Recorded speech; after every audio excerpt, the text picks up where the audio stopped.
On the 24th of January 1948, a horrific war criminal of the Second World War was led into an execution chamber inside Krakow's Montelupich prison for his date with the executioner. He was helped onto a step as the executioner threw the noose around a meat hook in the ceiling, and he then secured it around the former SS member's neck. Paul Götze was a former SS Rottenführer and concentration camp guard who saw action inside the deadliest site of the Third Reich, Auschwitz. He was known for his involvement in the killing process that led to over 1 million people being slaughtered inside of Auschwitz. But what else did he do that led to his execution inside a Polish prison, alongside many other former guards and staff of Auschwitz? Welcome to The Untold Past. To support our channel, please make sure to subscribe. Paul Götze was born on the 13th of November 1903 inside of Halle in Germany. He, it's believed, had a rather normal early life, and he worked as a painter. But like so many in the 1930s, Götze joined the Nazi Party as the policies of Hitler and the Nazis appealed to him. He liked the idea of the Nazis restoring German pride, and this of course would head towards the outbreak of the deadliest conflict in human history, World War II. In 1942, a lot later than many people joined, Götze signed up to work inside of the SS, and at this time, Heinrich Himmler's huge and feared paramilitary organisation were the guards of the concentration camps. As soon as he signed up, Götze was sent to Auschwitz, which had been expanding to a huge extent, as the Commandant Rudolf Höss dreamed of creating a camp which was efficient in its slaughterous actions. His work led to over 1.1 million people being murdered inside the huge concentration camp.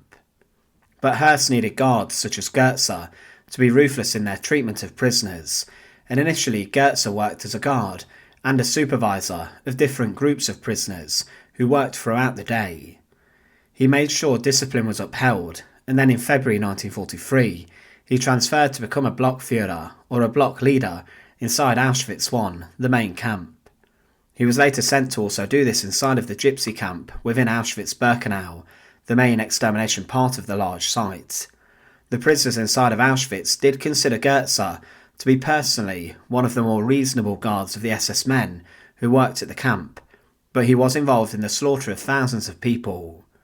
Those who were not able to work, and who were selected for their deaths as soon as they entered the camp, were loaded onto trucks to be taken straight to the gas chambers.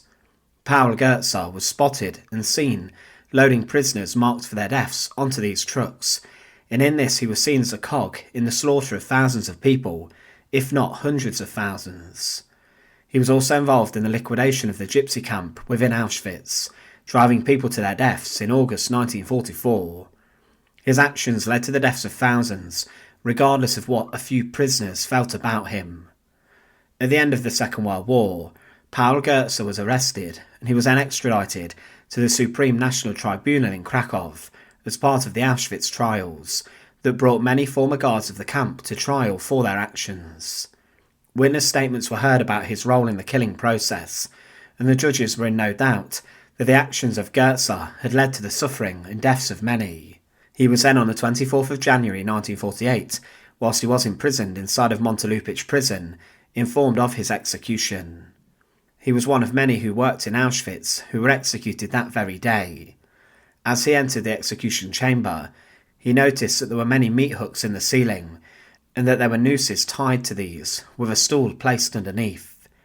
It's also very possible that with the sheer amount of executions carried out that day inside Montelupich's execution chamber, that he wandered past other guards of Auschwitz who had been hanged minutes before, as he was taken to his noose. An executioner helped him onto a stool, then the noose was passed over the hook and secured around his neck. Following this, the stool was kicked out from underneath him, and Paul Götze slowly strangled to death over the course of a number of minutes.